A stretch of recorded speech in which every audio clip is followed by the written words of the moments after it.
దాన్ని ముట్టుకోలేరు ఎవరు కూడా.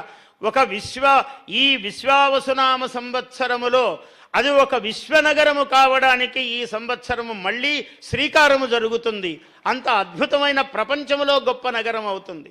నేను ఇవాళ చెప్పలేదు, 8 ఏళ్ల క్రితం నేను ఒక చోట అరసవిల్లిలో శతావధానం చేస్తుంటే మన ముఖ్యమంత్రి గారు ఇలా నిర్ణయించారండి, ఎలా ఉంటుందన్నారు. ఇదొక మహా విశ్వనగరం అవుతుందండి అని 8 ఏళ్ల క్రితం చెప్పాను నేను. ఇవాళ నాకు ఇక్కడ అవకాశం వచ్చి మళ్ళీ వారి సమక్షంలో ఈ మాట చెప్పగలుగుతున్నాను. అంత గొప్ప మహానగరమునకు ఆయన శ్రీకారం చుట్టాడు. ఎందుకంటే ఆ ఇరుకుదారుల్లో ఇంద్రభవనాలు సృష్టించినటువంటి మహానుభావుడు కాబట్టి ఆయన చేతికి ఆ చలువ, కొన్ని చేతులకు కొన్ని ప్రత్యేకతలు ఉంటాయి.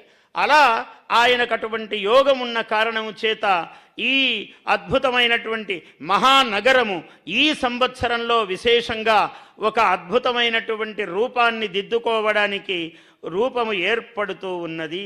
ఎన్ని మాట్లాడుకున్నా ఇవన్నీ చెప్పేదండి. మా జాతకాలు ఎట్లున్నాయో గురువుగారు, మా రాసులు, మా నక్షత్రాలని అందరికీ మనస్సులో ఉంటుంది. కాబట్టి నేను ఒక్క 5-6 నిమిషాలలో నాకు ఇచ్చిన సమయము నాకు తెలుసు, సమయజ్ఞుడనే నేను. ఆ సమయంలో మీకు అవి చెప్పి నేను సెలవు తీసుకుంటాను. మేషం అశ్వని, భరణి, కృత్తికాపాదం, కృత్తికలో ఒక పాదము. ఇది మేషరాశి. ఆదాయము 2, వ్యయము 14, రాజపూజ్యము 5, అవమానము 7. ఇక్కడ జూను తర్వాత గురువు యొక్క అనుగ్రహము ఈ రాశి వారికి కలుగుతుంది. వీళ్ళందరూ కూడా చాలా శ్రమతోనే పనులు సాధిస్తారు. మొట్టమొదటి ఫలం అదే. మళ్ళీ ఇక్కడ కూడా ఎంత శ్రమ పడితే అంత ఫలము. ఖర్చు దగ్గర చాలా జాగ్రత్తగా ఈ రాశివారు చేయి పట్టుకోవాలి. ఈ చెయ్యి ఏ జేబులో పెట్టాడో బయటికి రాకూడదు, వెంటనే వస్తే ప్రమాదం. అందువల్ల ఖర్చుల విషయంలో చాలా జాగ్రత్త ఉండాలి. ఇందులో ఈ రాశి వారికి స్త్రీలకు చాలా అభ్యుదయం కలిసి వస్తుంది. ఉద్యోగస్తులకు కూడా ఈ రాశి అనుకూలముగానే ఉంటుంది. అలాగే వృషభము, కృత్తిక 2, 3, 4 పాదాలు, రోహిణి 4 పాదాలు, మృగశిర 1, 2 పాదాలు. ఈ వృషభ రాశికి ఆదాయము 11, వ్యయము 5, రాజపూజ్యత 1, అవమానము 3. చాలా బాగున్న రాసుల్లో ఈ సంవత్సరం వృషభ రాశి 1. ఈ వృషభ రాశి ఉద్యోగస్తులకందరికీ రావలసిన ప్రమోషన్లు ఎప్పటి నుంచో అలా ఎదురు చూసేవి ఉంటే ఈ సంవత్సరం వస్తాయి. స్త్రీలకు చాలా విశేషంగా ఆభరణాలు, వస్త్రాలు కొనేటువంటి సమయము, గృహములో వివాహాది శుభకార్యాలు జరిగేటువంటి సంవత్సరము ఇది వీళ్ళందరికీ కూడా. రాజకీయంగా కూడా పురుషుల కన్నా స్త్రీలకు ఎక్కువగా కలిసొచ్చే కాలము ఈ వృషభ రాశి వారికి. అలాగే మిథునము, మృగశిర 3, 4, ఆర్ద్ర 4 పాదాలు, పునర్వసు 1, 2, 3 పాదాలు. వీళ్లకు ఏమిటి ఈ సంవత్సరం అంటే ఖర్చులు సత్కార్యాలకే బాగా చేస్తారు. ఆదాయము 14, వ్యయము 2, రాజపూజ్యము 4, అవమానము 3. చాలా బాగున్నదని చెప్పవలసిన రాసుల్లో మిథునము కూడా ఈ సంవత్సరం. కారణం ఏమంటే ఈ మే 15 నుంచి అక్కడ గురువు అక్కడ వచ్చి గోచారములో వచ్చి కూర్చుంటాడు. గురువు ఎప్పుడైతే వచ్చి కూర్చుంటాడో, బృహస్పతి దేవగురువు కదా, సర్వమంగళములకు కారణము ఆయన. అందువల్ల ఈ రాశి వారికి చాలా బాగుంది. ఎక్కువగా దైవ కార్యాలలో పాల్గొంటారు వీరితో స్నేహం చేసిన వాళ్ళకి కూడా పుణ్య లాభం ఉంటుంది. అటువంటి ఒక అదృష్టము కలిగినటువంటి, బాగా ధనాదాయము కలిగినటువంటి రాశి మిథునము. కర్కాటకం ఉన్నది, చాలా చాలా బాగున్నది అని చెప్పవలసిన వాటిలో అగ్రశ్రేణి కర్కాటక రాశి ఈ సంవత్సరంలో. పునర్వసు 4, 4వ పాదము, పుష్యమి అన్ని పాదాలు, ఆశ్లేష. ఇది ఆదాయము 8, వ్యయము 2, రాజపూజ్యము 7, అవమానము 3. ఈ రాశి వారికి ఏ క్రొత్త పనులు ప్రారంభము చేసినా, క్రొత్త ప్రణాళికలకు శ్రీకారము చుట్టినా మహాద్భుతంగా దిగ్విజయము సాధించేటువంటి సంవత్సరము. గృహములో శుభకార్యాలు, కొత్తగా ఇళ్ళు కొనడము, ఇంతో అంతో భూములు కొనడము, అటువంటి యోగాలన్నీ ఉన్నటువంటి రాశి కర్కాటక రాశి ఈ సంవత్సరం.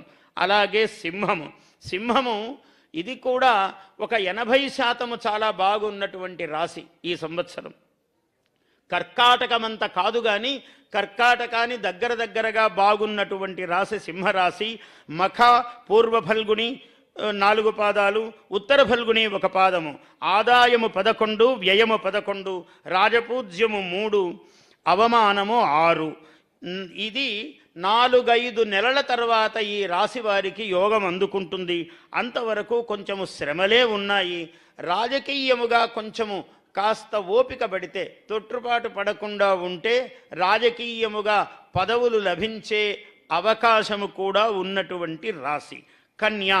ఈ రాశి ఇది కూడా సింహము ఎలాంటిదో కన్య కూడా అలాంటిదే. ఈ సంవత్సరము వర్షలగ్నము జగల్లగ్నము ఇందులోనే ఏర్పడ్డాయి కాబట్టి ఈ రాశి వారికి కూడా ఉత్తర ఫల్గుని 2, 3, 4, హస్త 4 పాదాలు, చిత్త 1, 2 పాదాల వాళ్ళు.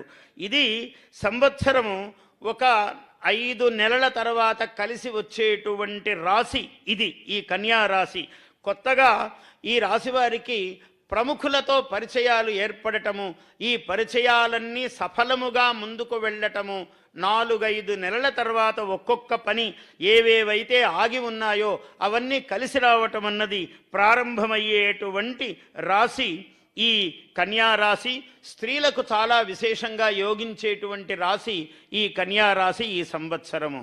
అలాగే తుల చిత్త 3, 4 పాదాలు, స్వాతి 4 పాదాలు, విశాఖ 1, 2, 3 పాదాలు. ఈ రాశి వారికి ఆదాయము 2, వ్యయము 8, రాజపూజ్యత 1, అవమానము 5. ఈ ఫలాలు సామూహికమైనటువంటి ఫలాలు. మళ్ళీ ఆయా వ్యక్తికి జాతకములో ఎక్కడెక్కడ ఏ ఏ గ్రహాలు ఆ జన్మించినప్పుడు ఉన్నాయి అన్నదాన్ని బట్టి విశేష ఫలాలు ఉంటాయి. కానీ ఈ ఫలాలు స్థూలముగా కొంతవరకు ఒక 40-50% ఈ ఫలాలు పనిచేస్తాయి. ఎందుకు అంటే అప్పులు పెరగకుండా చాలా జాగ్రత్తగా ఉండాల్సిన వాళ్ళు ఈ తులారాశి వాళ్ళు ఈ సంవత్సరం. కొత్తగా ఎట్లా పడితే అట్లా అప్పులు చేయరాదు, ఎవరితో పడితే వాళ్లతో స్నేహము చెయ్యరాదు. దుష్టులు స్నేహితులుగా కనపడే ప్రమాదము ఉన్నటువంటి రాశి ఈ తులారాశి. తుల అంటే తూకం. ఈ తూకం చాలా ఎక్కువగా పాటించాలి ఈ రాశి వాళ్ళు.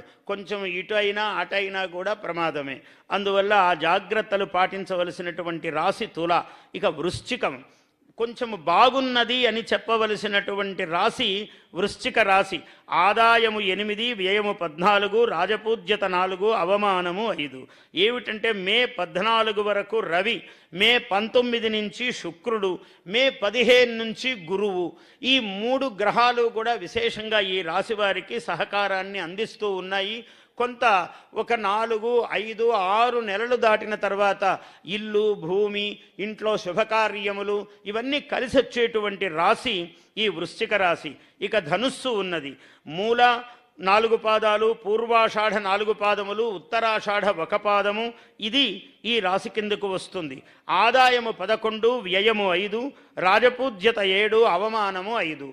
బాగున్న వాటిల్లో చెప్పవలసిన రాశి ధను రాశి కూడా ఉన్నది.